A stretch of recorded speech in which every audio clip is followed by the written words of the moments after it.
Good morning, Brenden Rendo with the Homes in Orlando team, joined as always by Dionne of Appli Home Loans. And we're going to hop right into it because we just got smacked with the jobless numbers. It's always interesting because I feel like we hearing all this news about tech layoffs and this and that and all, and then you expect maybe jobless numbers are going to go up. And what do? Exact opposite. Exact opposite. They go down. And I'm curious what's going to happen when revised numbers come out at some point. But you know what? The problem is the damage has already been done. Yep. I mean, this morning market got crushed. Expectations: 187,000 new jobs, 517,000 new jobs in January. What? 517,000. Where? In what field? I have no idea. I got no idea. I mean, I haven't seen that many kids come out of their parents' basement. Just haven't. And last I heard, it was going back to the office. It's not staying remote. Yeah. And you're looking at it going, it just doesn't, the numbers don't calculate. It doesn't. And that's the hard part. That's the confusing part for me is like in mainstream media, you see everything else. So you don't know what you're really getting. And it's like, but what I've seen pulse on the ground from what I'm hearing around and people I'm talking to and everything else is that the higher end, right? These tech companies, those jobs that are actually like really good, those are what are being lost right now. So are these ones being created, those store clerks and fast food restaurant and stuff like that? Are they actual, are they jobs that actually like support and build the economy in a grander scale? Or do we have a whole bunch of high schoolers that are now getting thrown into this new jobs report? Exactly. Or is it because of inflation, people taking on second jobs? It could be that. Because inflation is just crushing people. Our whole discussion today was going to be affordability. And, with the jobs number coming out, what happened? T-bill just shot through the roof. Literally in the past 15 minutes, the Treasury yield shot way over 4. It hasn't been over 4 in, a couple days, kind of peaked and settled back under, but we're above 4 and we're staying there. Yeah. And if you're the Fed has been looking and using the employment numbers to kind of figure out where they're going to their target's going to be. And that's the key, right? Like they're saying employment's so strong and unemployment's so low that we got to keep crushing the economy. We got to keep raising rates. And it's just a weird cycle right now because it's like, I don't think it's like we're not as strong as what these reports keep saying. No. Look at the manufacturing number yesterday. Yeah, manufacturing was down. Manufacturing number was down. If manufacturing is down, these jobs aren't going into manufacturing. Yeah. So where are they going? Where are they going? And that's the interesting. That's what I would like to know. And here's the thing, manufacturing is down, which usually you see manufacturing numbers go down a little bit. You're going to see what? Small improvement in rates, right? Mm-hmm. What did we see yesterday? Rates got smacked and we got way worse again. Like we saw, so it's like, okay, well, we see that. And then we have today's news, which we know is bad for rates. And it's like, well, how much worse is it going to be for rates if good news was bad for rates? And now bad news for rates, we're going to see a bigger yield. And I keep on hearing all this talk about March 10th, March 14th. We've got these reports. We're going to see this. These are when inflation numbers are going to start yielding positive. And I said, yeah, we may actually see rates drop, but it's because rates got pushed up so high in the weeks prior that the only room for them to go is to go down a little bit. Down. Yeah. I'm right now. I bet you we get leaks coming out of the Fed, different governor coming out saying 0.75. And in January, we were talking about 0.25 being the new norm, and maybe not even have to do a whole bunch of adjustments. But Mm-hmm. we're going to see that really carry through this year. I think we're going to see a lot more. This might be the wrong word, but turmoil, and how with all the data and everything is just going to be all over the place. And I feel like we're going to have a few more months of that. I don't know if we're going to stabilize at all, but we're going to see something. And and at some point we're going to get a gut punch.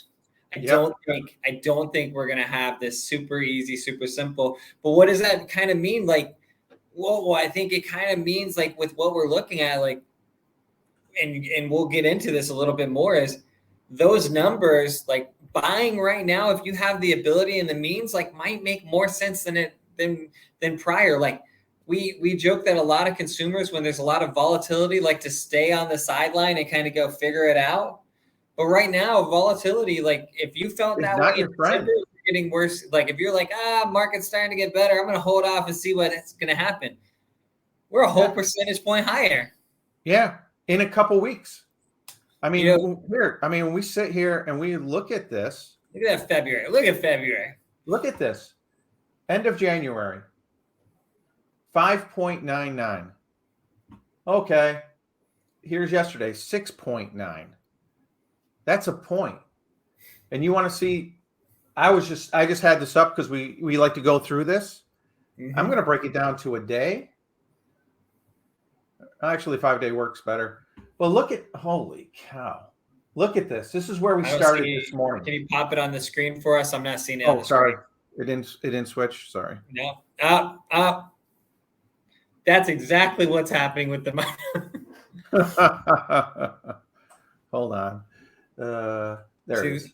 There we go. There we go. Yeah. Look at this morning.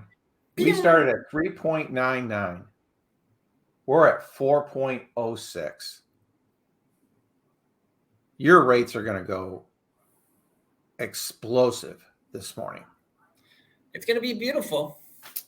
You know, it's a thing of beauty when we can look at the technicals and we're like, man, we know, like, hey, once these open, it's going to be way worse. The problem is like those jumps we don't want to see. You just don't want to see them.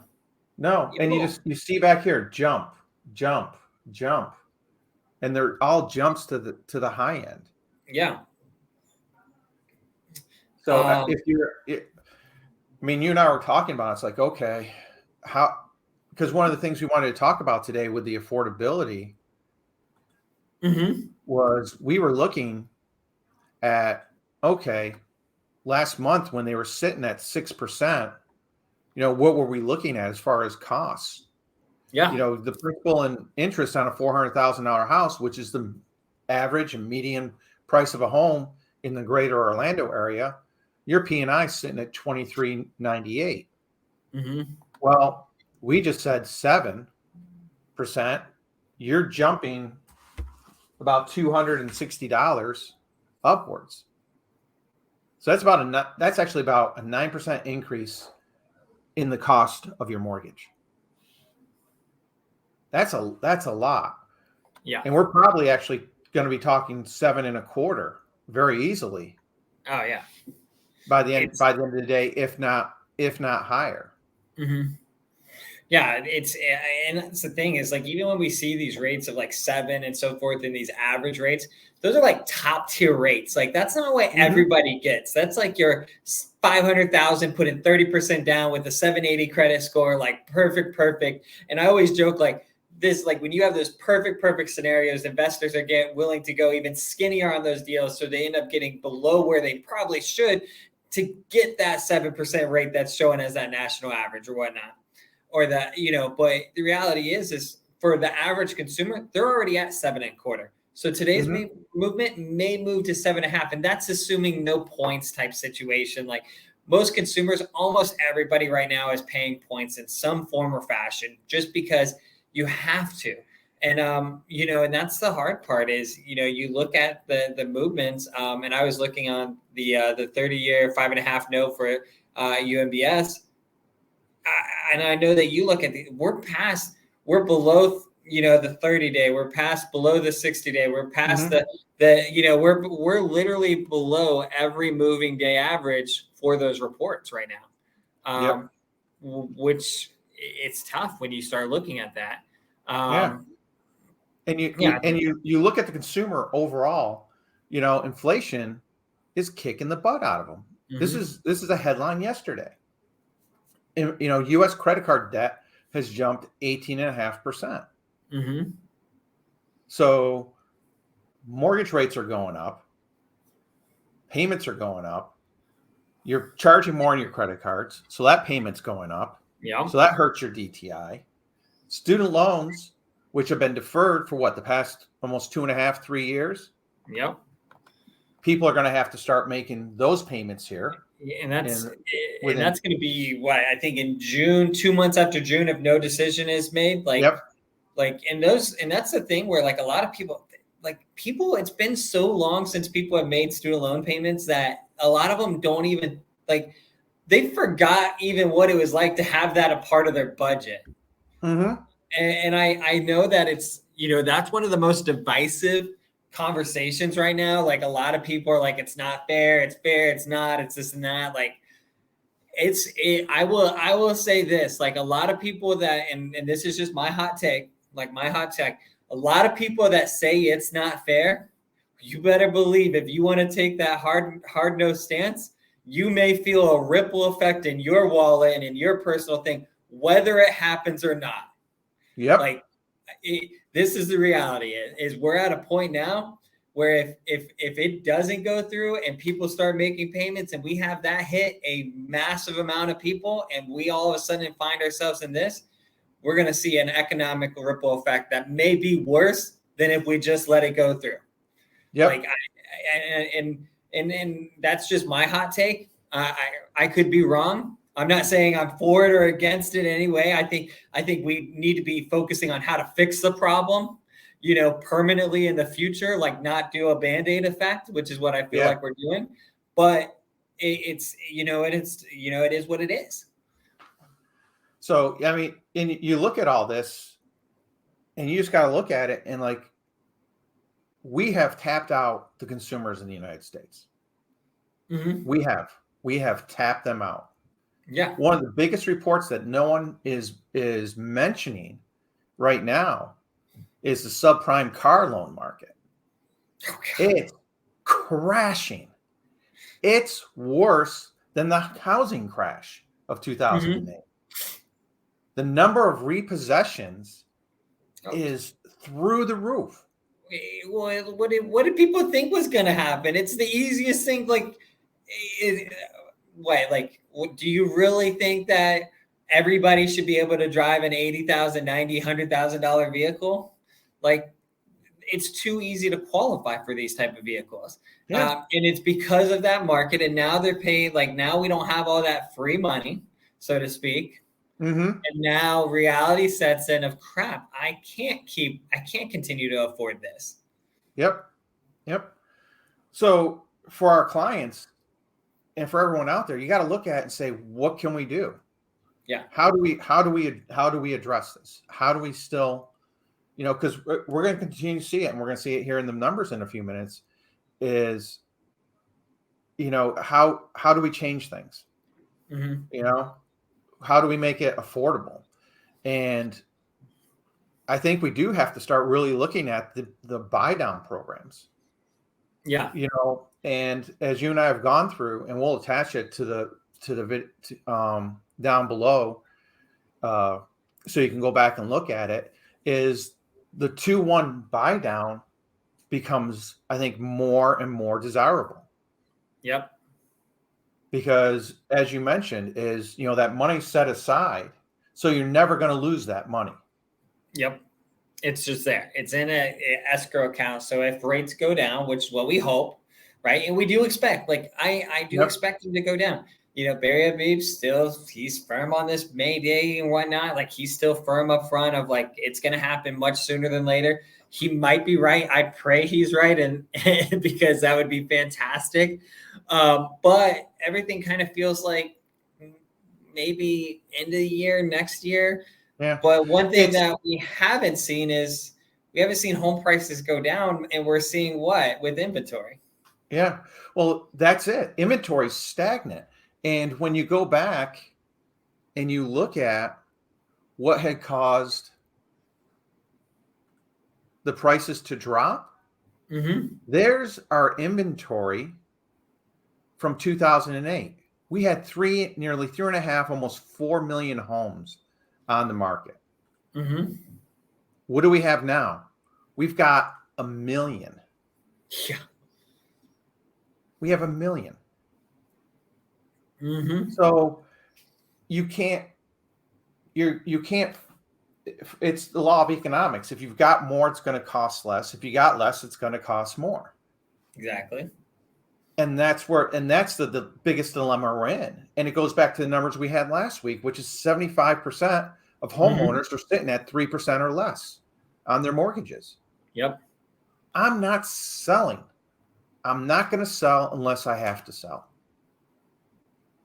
Because I'm just looking at this. My wife and I were talking again last night. We'd like to go find like an acre lot out in, towards Eustis, Sorrento, and do a build. And I've got friends who are builders, and I'm just looking at it going, I'm not doing that. I'm not doing that. There's just no way. Economically, it makes absolutely no sense. Especially with what rates are going to do today. So you're looking at this inventory going down, rates going up, and you're just, it's frustrating. And this was an interesting one I saw yesterday from Black Knight, who does a lot of the mortgage reporting. And look at the total originations over the past 2 years. 13. Not seeing that. Yeah.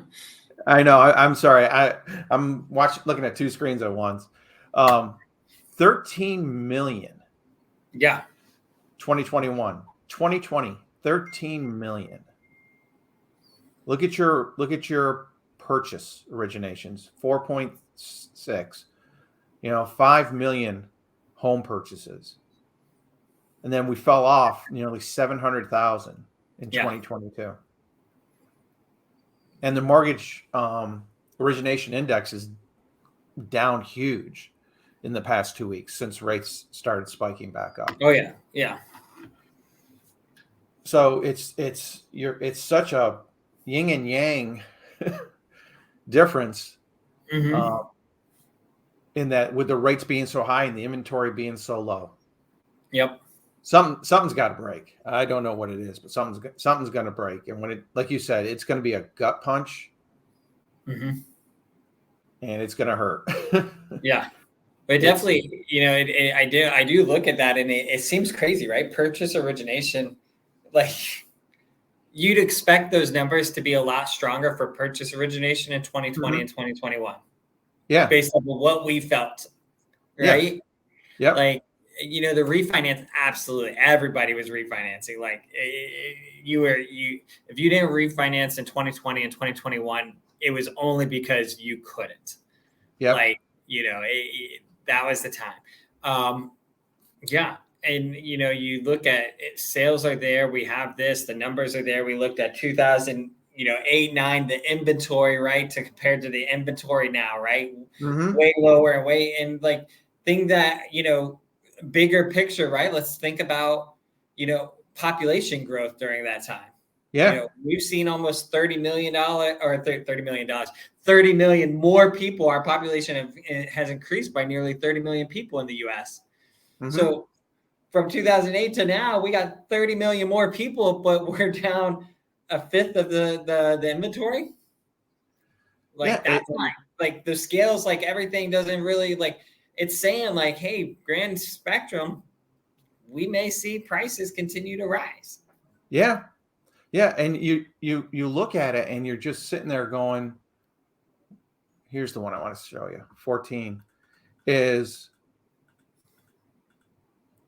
here's the pricing index that came out on Monday. And you see where we had taken a huge drop in pricing. But what's happened over the past month or so, past Slow. quarter. There's prices are still dropping a little bit, but it's nothing like it was earlier in Q3 and Q4. Mm-hmm. And why is that? Well, for Orlando, the reason why there's the inventory keeps going down. Mm-hmm. And as long as our inventory is this tight, I mean, recently you're starting to see the days on market, drop a hair, but I think we're going to see it drop even further. Mm-hmm. I mean, and when you look at it, when we get back and we get into the numbers for the week for Orlando, one thing you're going to notice is that our original list to sales price has gone up nearly 2%. We were at a low of 91 in January. And we were down here, we were 94, 95 final list to sales price. So we've jumped up about 2-3% Mm-hmm. over what the bottom was. Yeah. Our days on market are still sitting at the 66. Mm-hmm. But the sellers aren't discounting as much as they were 5 to 6 weeks ago. Yeah. And then our average price, you see, we took that little bit of a dive, but man, we're holding right there at that 400,000. Yeah. And with the rates in January coming down, our sales volume is holding at that 400 mark. Mm-hmm. And like you and I discussed last week, I think we're going to see this take another dive. Yeah. Especially with what happened today. If we don't get some kind of reprieve to pull back a little bit. Yeah.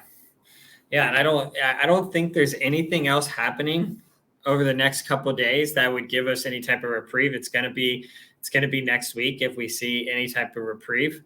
I kind of expect, and I think some of what we're seeing right now too is a little bit bigger movements because everybody's expecting a reprieve, mid-March, that we're seeing some bigger movements now. It is what it is. So it is. And here's the thing that's, the gem for sellers is look at the straight arrow down. Yeah. I mean, we are actually below 4,000 units in Orlando. I don't think we've been below 4,000 since maybe June or July of last year. Okay. Because we had a very steady increase. Yeah, we had a steady increase, but that's like we're literally starting to build back into it. It's like we're hitting a cycle here. Now the only difference is that cycle was like in super low inventory with super low rates is great. Yep. Super low inventory with higher rates, it's going to be interesting. It's going to be interesting because you've got the buyer who's got to fit within this budget that's extremely tight. Yeah. And you're still going to have like there are going to be buyers that qualify and there are going to be, but what you're going to see now is you're going to see those 2-1 buy downs play a bigger part. So sellers may have to be like, hey, inventory is low, but I've still got to give some concessions to help the buyers out so that the affordability is there for them. So we may see kind of this little bit of a tug of war where it's, even though everything on paper, it's a seller's market, but we're still seeing concessions going to buyers to help with that affordability piece. Yeah. That's going to be it is that affordability is just, it literally is the worst it has been in the United States in history right now. And this is where creative agents and creative lenders are going to have to really work to find solutions and really think. I mean, some things could be super simple. Like, you may look at VA. VA is one of the only is the only loan type in which a seller can give concessions to cover buyer debts being paid off. So you may see concessions go to pay off a vehicle. I don't know. You might see stuff like that to help with affordability to make things work. And I think that's where we're going to see a little bit of that kind of creativity. You're going to see 2-1. I mean, we just closed a 3-2-1 buy down. Like, I never thought in the world that I would see a seller give $20,000+ in credits so that they qualify for it, so they have enough seller credits to do a 3-2-1 buy down. And the buyer's ecstatic about that, but they still bought their rate down permanently beyond that because they were like, I didn't want to have to worry about it. 3 years from now, I want to know, like, if it goes back, like, I'm either going to be in a different home or I'll refinance and not worry about it. Yep. And we're still and because of that affordability, I think that's why we're still seeing days on market. Yeah. Holding very strong. Mm-hmm. Yeah. And I think because days on markets hold strong, I do this one thing I do love. It gives buyers a chance to breathe and figure out what's right for them. Yep. Right? Like, they're not making panic or rush decisions. They have a chance to go, okay, is this really the home for me? Is this what I am? Now it's such a big part of the budget. Like, it's affordability. Like, they have to really, like, you're seeing buyers go, if I don't love it, I don't want to do it. Yeah. And it's unfortunate, but you've got to educate your clients and basically tell them, hey, don't be afraid to walk away from the deal. Mm-hmm. Don't be afraid to walk away from the deal. You see sometimes, and because it for buyers, it is so emotional. Mm-hmm. There's a lot of emotion in buying the house. And that's where we've got to step in sometimes and say, hey, we discussed this. This is what you told me. Go back and rethink it. I understand you love the house.